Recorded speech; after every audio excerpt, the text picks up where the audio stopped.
May 1st, 1960, a date etched into the turbulent heart of the Cold War. High above Soviet territory, an American pilot named Francis Gary Powers slices through the thin air at 70,000 feet, his U-2 spy plane a marvel of American engineering and secret ambition. Suddenly, the sky rips open with the fiery shockwave of a Soviet missile. The cockpit explodes in chaos.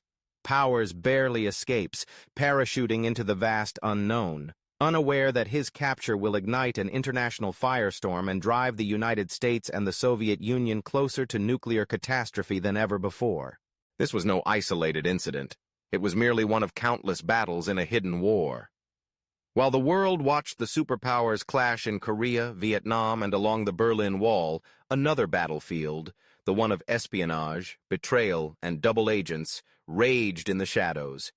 The CIA and the KGB waged a relentless duel, recruiting scientists, diplomats, defectors, and traitors, all in pursuit of secrets that could tip the balance of power. Now, with newly declassified files shedding light on the methods, mistakes, and moments of genius that defined this clandestine struggle, the most astonishing stories can finally be told. Stories so implausible, so riddled with deception, that reading them feels like exploring the world's most intricate spy fiction. Our journey into these shadows begins in 1954, deep beneath the divided city of Berlin, a city at the epicenter of the Cold War, split in two by concrete, barbed wire, and ideology. The CIA, teaming up with British MI6, designed an operation that would test the limits of technology, nerve, and secrecy. Build a secret tunnel beneath the Iron Curtain to tap directly into Soviet military communications. It would be called Operation Gold, or the Berlin Tunnel. The engineering behind the tunnel was nothing short of astonishing. American and British teams, operating under the cover of a military construction project, excavated nearly 1,500 feet of earth in silence and darkness. They removed over 3,000 tons of soil, methodically carted away so as not to attract attention. 125 tons of steel were hauled underground, creating a reinforced passage large enough for men and the most sophisticated electronics available, a listening post unlike anything the world had seen. For almost a year, British and American intelligence intercepted tens of thousands of hours of coded Russian and East German messages, the heartbeat of the Soviet war machine pulsing right through miles of copper wire. It seemed like technology and daring had delivered an unmitigated victory. But on April 22, 1956, Soviet soldiers stormed the tunnel's secret wire room, smashing through to what should have been an impregnable fortress of Western intelligence. The public thought the Soviets had stumbled onto the project. In reality, the KGB had played an even deeper game.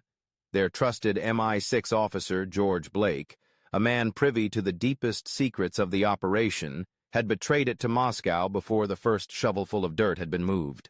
Faced with an impossible choice, compromise their highly placed mole or allow the Americans to listen in on real military traffic, the KGB chose the longer game. They sacrificed military secrets, sometimes feeding genuine intelligence, just to keep Blake in place for future, deeper betrayals. Western analysts harvested a treasure trove of intercepted conversations, all while unknowingly playing on a stage set by their enemy. While the Berlin Tunnel scenario unfolded, another threat brewed in Britain, the infamous Cambridge Five.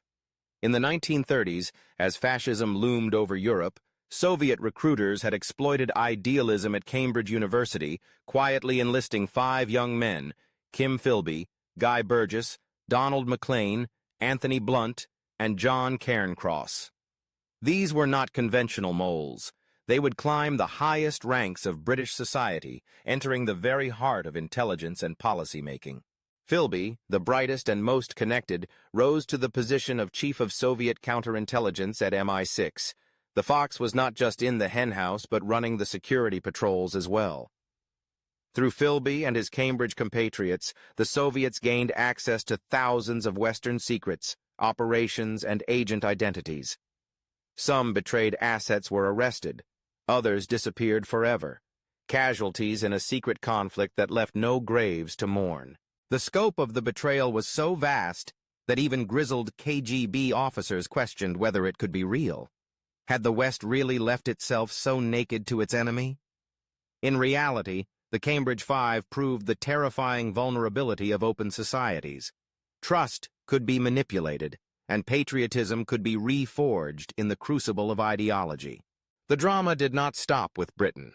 By the final decade of the Cold War, while many believed détente and dialogue would diffuse tensions, the Soviets made their boldest strikes yet, this time at the very core of American intelligence. In 1985, the CIA's Aldrich Ames, fueled by debt and disillusionment, walked into the Soviet embassy in Washington and offered his services. Over nearly a decade, he betrayed virtually every American operation within the Soviet sphere, costing the lives of at least 10 agents, including legendary defector Dmitry Polyakov. Ames's greed was both brazen and bizarre. His newfound wealth, a luxurious house, a flashy Jaguar, lavish shopping sprees, went unnoticed for years. Even routine lie detector tests failed to unmask him. This was a staggering intelligence failure, but it was not unique. Meanwhile, within the FBI, another mole, Robert Hansen, passed over 6,000 classified documents to Moscow across 2 decades. A family man, a devout Catholic, Hansen embodied the ultimate deception, an enemy so close, so trusted, that his betrayals reached the president's daily briefing and revealed secret tunnels under foreign embassies within American soil. It took a $7 million effort and a risky outreach to a renegade KGB officer to finally unmask him. Hansen's arrest in a Virginia park, caught literally red-handed in the act of a clandestine drop, became a grim milestone, capping an era of devastating compromise. In perhaps the most dramatic flashpoint of this secret war, the U-2 incident of 1960 threatened not just lives, but the very future of the world. The downing of Power's spy plane punctured America's aura of technological invincibility. The Soviets staged a masterclass in propaganda, parading the captured pilot and wreckage for the world to see, and humiliating President Eisenhower. An entire summit, meant to bring humanity back from the nuclear brink, collapsed in the diplomatic shockwave. Powers served nearly 2 years in a Soviet cell, emerging only when traded in a shadowy exchange for top KGB agent Rudolf Abel on Berlin's monument to espionage, the Glienicke Bridge. One might think the collapse of the Soviet Empire in 1991 ended this cycle of betrayal and clandestine war, but recent documents prove otherwise. The KGB reinvented itself as the FSB and SVR. Surveillance, now digital and global, continues the game of secrets. The stats stagger the imagination. 750 Soviet intelligence officers active in a single American city, millions of communications tapped or stolen, operations compromised across decades. Today's spies are as likely to be wielding malware as microfilm, but the game remains the same, one of nations seeking to steal their rivals' plans while guarding their own. From tunnels under Berlin to digital battlefields in cyberspace, from doomed whistleblowers to glamorous double agents, the Cold War's hidden struggle reveals its legacy. Sometimes even catastrophic failure yielded critical insight. The Berlin Tunnel captured valuable intelligence even when compromised, and the U-2 program provided years of vital data despite inevitable tragedy. As newly revealed files continue to peel back the layers, the true magnitude of the CIA-KGB rivalry comes into focus. It was a contest waged by engineers, infiltrators, and everyday people, fought in code and whispers, with consequences that shaped both the map and the modern mind.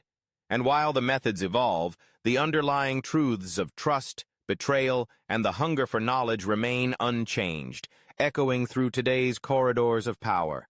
A chilling reminder that the secret war, in some form, never truly ends. If you enjoyed this historical journey, please support our channel by liking, subscribing, and sharing your thoughts in the comments, and don't forget to click the bell icon.